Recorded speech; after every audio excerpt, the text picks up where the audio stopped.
Gupta from India. We'll be talking to all of them, but first I want to hand over to Birger to introduce today's call. Thank you so much, Adrian. Good afternoon from Geneva. Thank you to all of you for joining again this call. As my colleague Adrian said, we have a great panel today. The backdrop is still extremely serious globally. Based on the COVID-19 situation, we're close to 5 million cases globally, close to 325,000 people that have died due to the pandemic. We are also seeing that the epicenter is moving. We have seen now in many Asian and European countries that the numbers have peaked, but we know seeing that if you look at the 20 countries in the world with the most new cases, 17 out of these 20 countries are emerging economies and developing countries.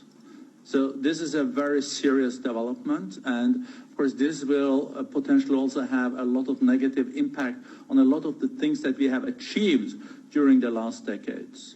The World Bank yesterday, in a report that many of you probably have seen, said that if we don't put the right measures in place to fight this in the developing world, we can see 60 million new people entering extreme poverty this year.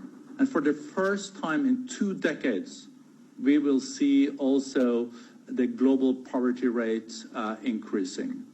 The latest numbers from the bank is also quite grim, contraction of 5% in the global economy this year.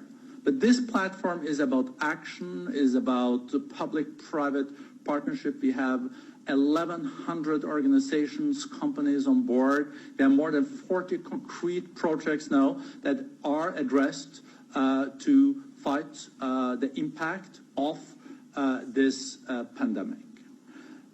Very, very pleased to again see you, Prime Minister Imran Khan. Last time we had the dialogue was in Davos. We did not expect that this new decade was going to start this way.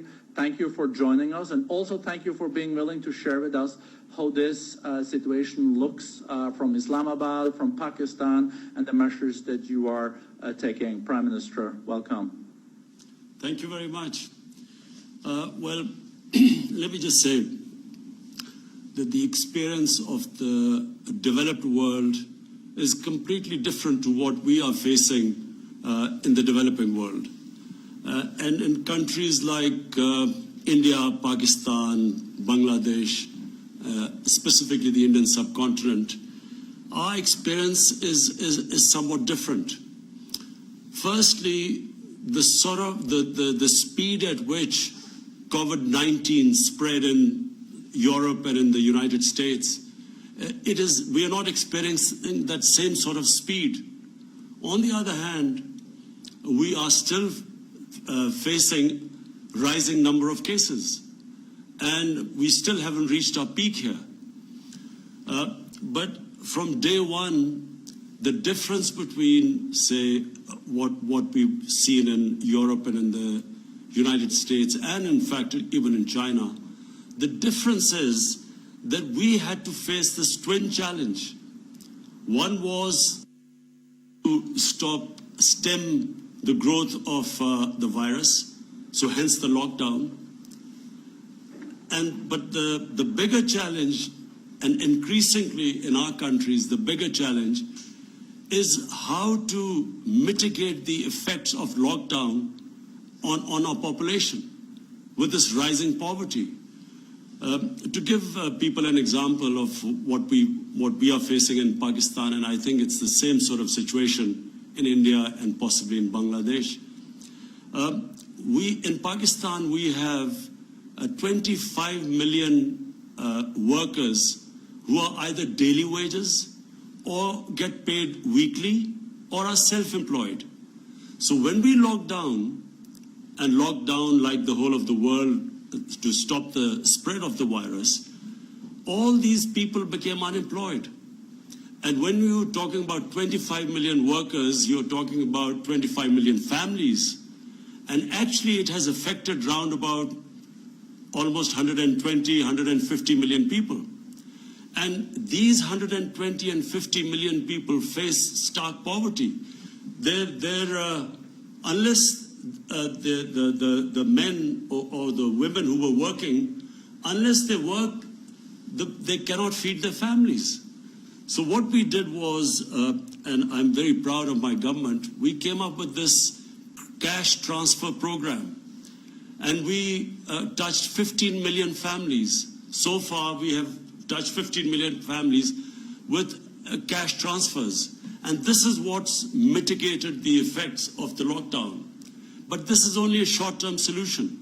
So therefore, despite the rising cases in our country, we have decided to go and ease the lockdown. We have started to open up our businesses, construction industry, so that people can find employment, because there's no way the government can give handouts to so many people. And because of this huge numbers of the informal economy, the only way we can reach our people is by allowing them to work. So here we face this dilemma. One, we still have a problem of growing cases, and we still have to be careful about the spread of the virus. But on the other hand, unless we open up our economy, we have millions facing starvation. And this is not the problem faced in the Western countries, but the Western countries also face this problem, this balance between now saving the economy and at the same time worrying about, even if the cases are going down, they're worrying about in case there's a spike. So the way forward, we have, this year we have, as a country, as a nation, we realize that we have to live with this virus. At least until a vaccine comes out, we feel that this year we just have to learn how to live with it and balance this. So to balance this, what we have raised a volunteer force of 1 million volunteers who will help the administration, because the administration is already overburdened. The law enforcement agencies, they've become overburdened by trying to impose the lockdown. So we decided that the only way is that have a volunteer force, let the administration do the normal work and the police, while this volunteer force goes and encourages people to not to have gatherings, and when they go to work, have these SOPs so that they at least try and keep the social distancing. So this year we feel that we have a very tough year to balance this act. We have suffered economically. Just before this COVID-19 hit us, we had managed to balance our twin budgets, the current account deficit and the fiscal deficit. After a very painful series of reforms, we are just about balanced, and we're thinking of the economy of growing. And so it's hit us at the worst time. But what we feel is that the coming year is not just a challenge for Pakistan. We all know it's a global challenge. And what we feel is that there has to be a lot more interaction between the countries in dealing with this challenge than has been so far. Understandably, because when it hit the countries, it's quite unprecedented, the measures that took. So every country looked inside, became insular. But I feel eventually we are all connected, and the response has to be global. There has to be a way of picking up countries which are struggling right now, and especially in the developing world. I've spoken to the Ethiopian Prime Minister, the Egyptian President, Nigerian Prime Minister. All of them are facing similar problems to what we are facing. Falling exports. The export orders have gone down because obviously the problems faced by the global community. But also additionally, we face the problems of falling remittances. Our country depended a lot on remittances from the Gulf countries, And because of oil prices crashing, that has had an effect on our workers, our remittances. So I guess everyone is facing the challenges, but we have geared up. Economically, we've got our think tanks working on how we're going to deal with the coming year.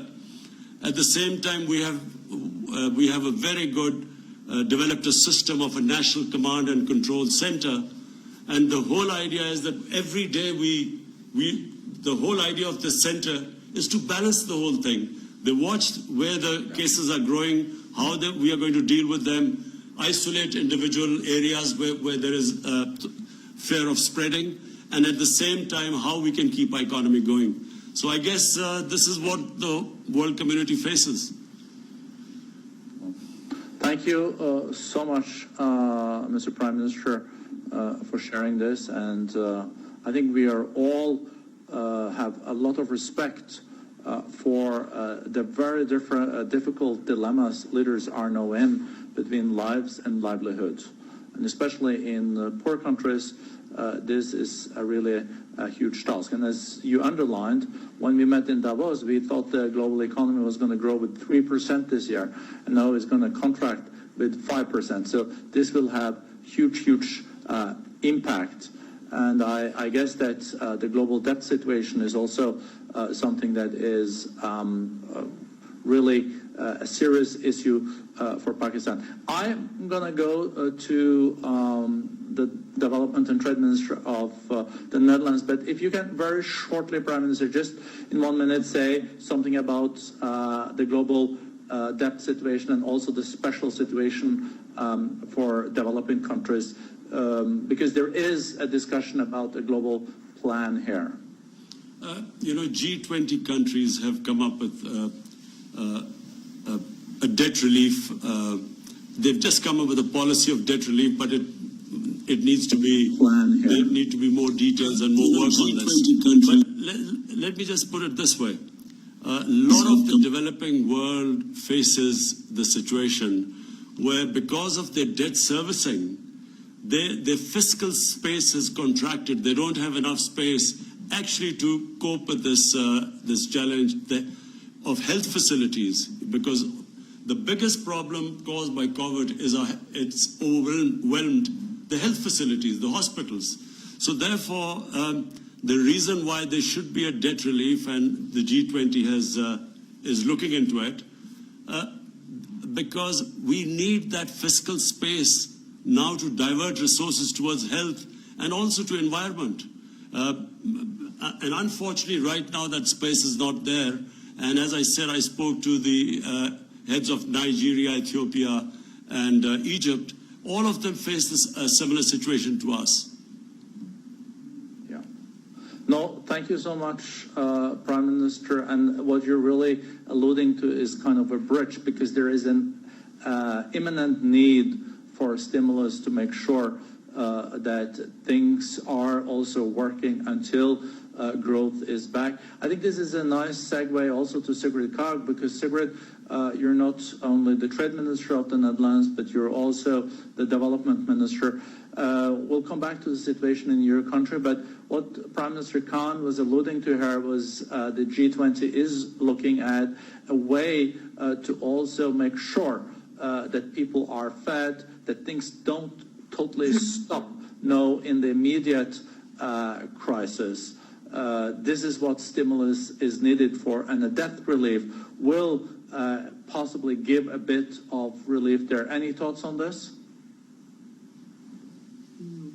Yes, no, thank you very much, Borge. And indeed, I was very inspired by, saddened and inspired, of course. वज़ीर-ए-आज़म इमरान खान आलमी इक़्तिसादी forum के Covid action platform से खिताब कर रहे थे। वज़ीर-ए-आज़म इमरान खान ने कहा कि तरक्की याफ्ता और तरक्की पज़ीर ममालिक में के हालात यकसर मुख्तलिफ हैं। कोरोना वायरस ने पाकिस्तान, भारत, बांग्लादेश में वायरस उतनी तेज़ी से नहीं फैला जितनी तेज़ी से ये मगरबी ममालिक में फैला है। मगरब और हमें फ़र्क ये है कि हमें भूख से भी निपटना है, हमें ये भी चैलेंज दरपेश है। पाकिस्तान में अब तक 1,20,00,000 से ज़्यादा ख़ानदानों में नकद इमदादी रकूम तकसीम की जा चुकी हैं। पाकिस्तान ने क्या इक़दामात किए हैं कोरोना वायरस के हवाले से? वज़ीर आज़म इमरान खान ने वर्ल्ड इकोनॉमिक फोरम में एक्सपर्ट्स को आगाह किया और उनके सवालात के भी जवाब दिए। वज़ीर आज़म इमरान खान ने कहा कि करोड़ों लोगों को भूख से बचाने के लिए हमें मईशत को खोलना जरूरी है। इसके